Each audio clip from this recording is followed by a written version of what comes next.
종의 창립 100주년 기념관을 건축을 결의한 것은 오늘 순서지에 보면은 2015년 100회 총회라고 되어 있습니다. 그러나 서두에 서해하시는 목사님 말씀한 대로 총회 건축위원회를 결성하고 허락하고 진행한 것은 그보다 더 훨씬 이전에 2008년, 2009년서부터라고 생각이 됩니다. 지난 10여 년 동안 하나님께서 총회 창립 100주년 기념관을 위해서 여기까지 도와주신 것을 감사하고 하나님께 영광을 올려드립니다. 그리고 이 건축을 위해서 그동안 수고하신 건축위원장님과 또 건축위원 여러분들에게 감사드리고 또 헌금으로 후원하신 우리 전국 각 노회와 교회에 깊은 감사를 드립니다.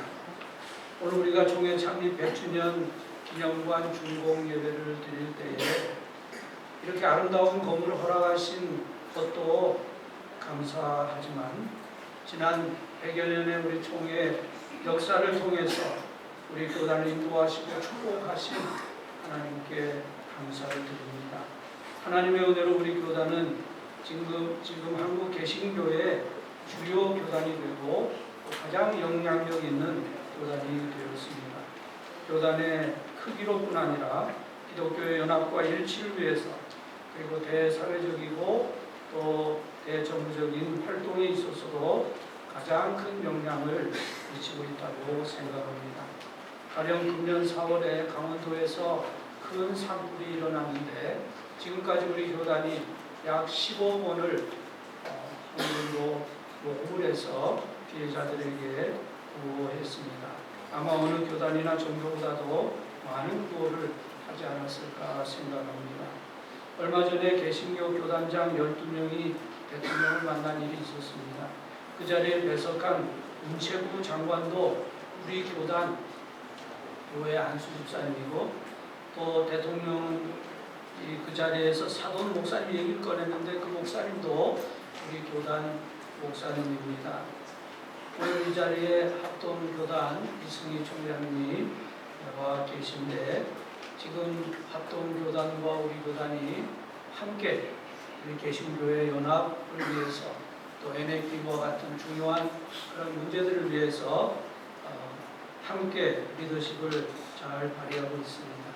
그리고 합동교단과 우리 교단이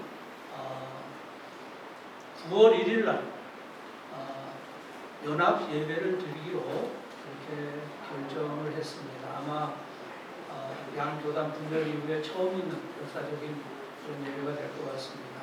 그리고 그 이전에 전국 17개 지역에서 노회 간, 교회 간 강단 교류를 합의했고 또 지금 진행하고 있습니다. 이미 시작한 교회들이 있습니다. 이렇게 할 수 있는 것은 합동교단 총회장을 비롯해서 또 임원들 또 우리 통합교단의 임원들이 자주 만나고 또 대화하면서 한국교회 여러 가지 어려운 현실을 생각하면서 잘 협력하기 때문이라고 생각합니다. 설교 중인 합니다만 우리 합동 총회장님께 한번 박수 한번 해주시면 좋을 것 같습니다.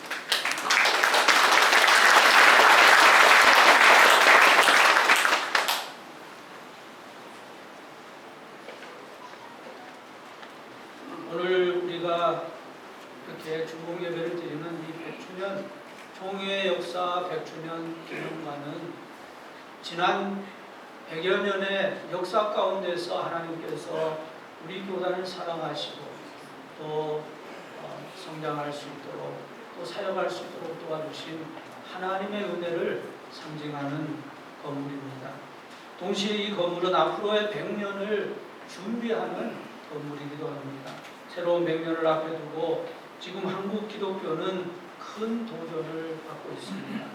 일제강점기와 그 이후 근대화를 이루어 나갔던 지난 100여 년 동안 비록 기독교는 소수였지만 이 나라에 소망을 주는 힘이었습니다. 소망이 없는 백성들은 교회와 기독교인들의 순수함과 사랑과 열정에 기대를 걸었습니다. 그러나 이제는 기독교가 소수가 아니라 이 나라에 상당한 백성들이 속해 있는, 그리고 이 사회에 많은 엘리트들이 속해 있는 큰 무리가 되었기 때문에 교회는 이 사회의 모든 병리 현상과 문제들에 대해 대답을 해야 하고 일부분 책임을 져야 하는 위치에 있게 되었습니다. 이제 교회는 무신론자들의 도전, 다른 종교의 도전, 이단의 도전, 세속사회의 도전, 이런저런 이유로 기독교를 오해하고 비판하는 사람들의 도전을 받고 있습니다. 일부 지식인들과 미디어 종사자들과 비판적인 젊은이들 사이에서 기독교와 교회에 대해 부정적이고 적대적인 태도를 가진 이들이 있는 것을 볼 수 있습니다. 거기에 저출산과 고령화라는 사회적인 문제까지 가중되어서 지금 기독교는 그동안의 역사에 유례가 없었던 교인을 감소라는 위기 상황을 맞이하고 있습니다. 이런 지금의 상황은 오늘 본문에서 이스라엘 백성들이 광야 생활 40년을 뒤로 하고 요단강을 건너서 가나안 땅으로 들어갈 때의 상황과 비슷한 점이 있습니다. 오늘 본문 여호수아 3장을 보면 하나님이 여호수아를 통해서 이제 너희는 요단강을 건너갈 준비를 하라. 내일 하나님이 너희 가운데에서 기이한 일을 행하시리니 너희는 자신을 성결하게 하고 준비하라고 말씀했습니다.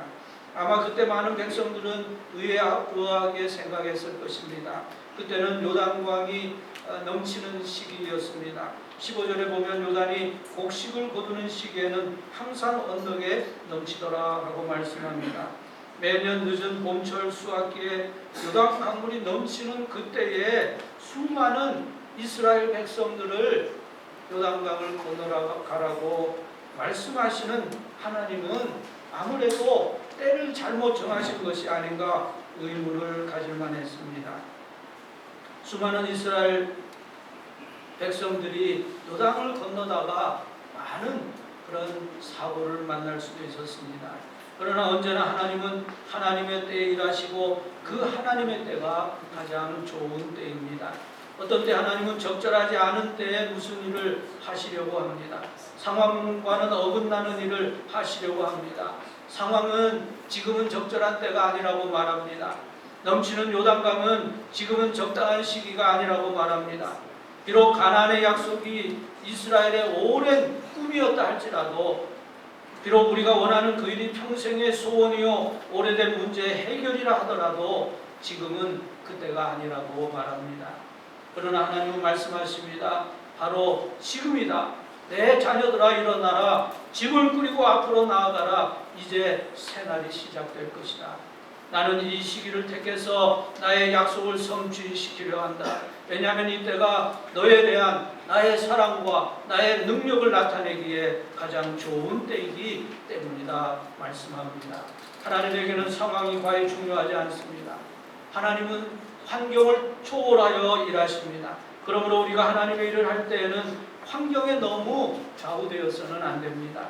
하나님이 명령하실 때는 환경이 어려워도 시기가 안 좋아 보여도 우리는 순종하며 나아가야 합니다. 이스라엘 백성들은 홍수로 넘쳐 흐르는 요단강가에 모여 있었습니다. 하나님은 그들에게 40년 전에 홍해에서 행하셨던 기적을 다시 행하시려고 했습니다. 하나님은 요단강의 물을 마르게 하실 것입니다. 그러나 그 일은 이스라엘 백성들이 하나님의 명령에 순종해서 요단강으로 들어갈 때에 일어날 것입니다. 40년 전의 홍해 사건과 또 오늘 본문의 요단강 사건은 매우 흡사한 사건입니다. 하나님은 물을 가르시고 육지 위를 건너게 하셨습니다. 그러나 이 두 사건 사이에는 큰 차이가 있습니다. 홍해를 건너는 사건은 애굽에서 나오는 사건이었습니다. 그들은 오랜 노예 생활에서 빠져나왔습니다. 그러나 요단강 사건은 가나안으로 들어가는 사건입니다. 그들은 새로운 땅을 정복하려고 들어가고 있었습니다. 첫 번째 사건에서 이스라엘은 과거의 압제에서 해방을 얻게 되었습니다. 두 번째에서는 미래의 새로운 기업을 차지하게 되었습니다. 그러므로 이 사건은 그 내용상 큰 차이가 있는 사건입니다. 하나는 나오는 사건이요, 하나는 들어가는 사건입니다.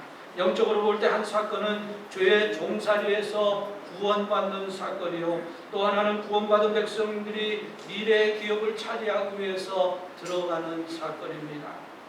우리가 그리스도인이 되는 것은 이런 두 가지의 차원이 있습니다. 첫 번째는 구원받는 사건입니다. 죄와 죄의 권세로부터 구원받고 그리스도에게로 나오는 사건입니다. 이때는 구원의 약속, 사후제의 은총을 입게 됩니다. 그러나 그것이 전부가 아닙니다. 이제 성도는 믿음 안에서 주어지는 미래의 기업을 향해서 나아가게 됩니다. 그는 그리스도의 사역자로서 계속 나아가야 합니다. 전자를 위해서는 중생의 은총이 필요합니다. 거듭나는 체험이 필요합니다.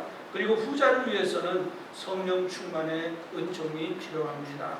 성령님의 능력이 있어야 능력 있는 하나님의 사역자가 될 수 있습니다. 불행하게도 성도들 중에는 첫 번째 경험에만 머물려고 하는 성도들이 있습니다. 그는 생각합니다. 세상의 가장 큰 기적이 무엇인가?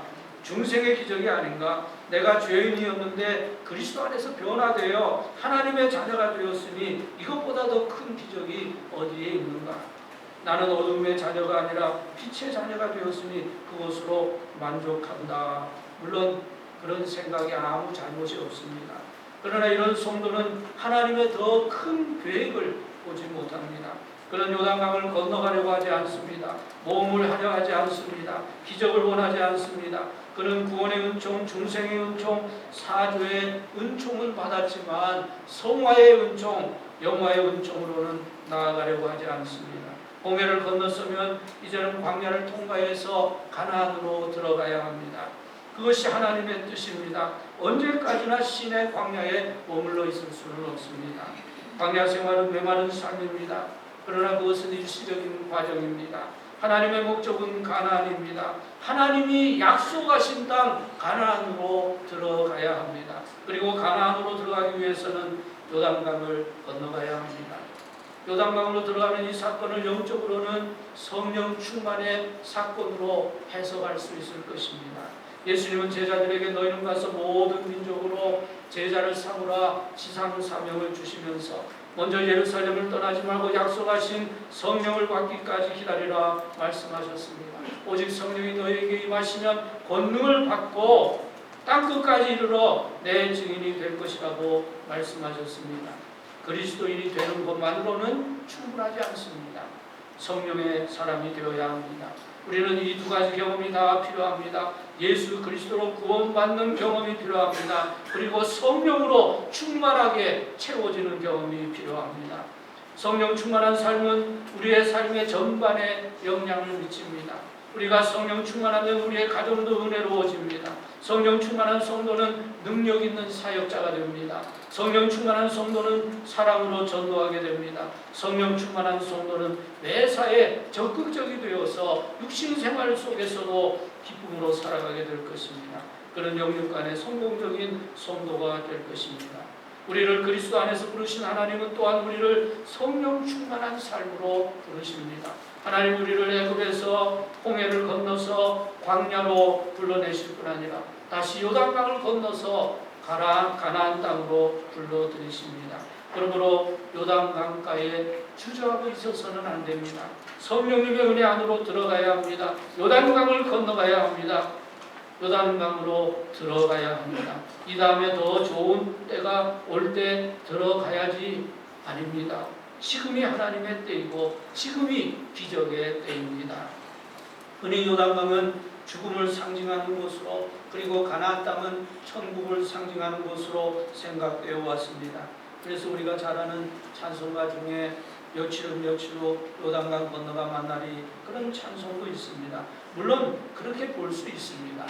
그러나 엄밀히 말한다면 그것은 거의 적절하지 않은 해석입니다.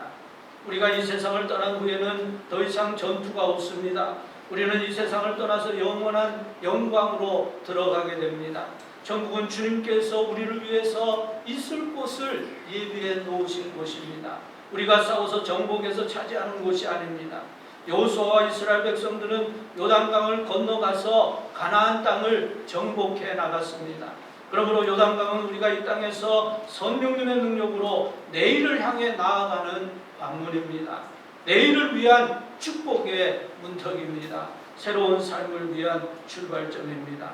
이제 여호수아는 하나님의 명령하신 대로 법궤를 맨 제사장들을 앞세워서 요단강을 건너가게 했습니다. 그런데 제사장들의 발이 요단강물에 잠기자마자 놀라운 일이 일어났습니다. 오늘 본문 15절에서부터 17절까지의 말씀인데요.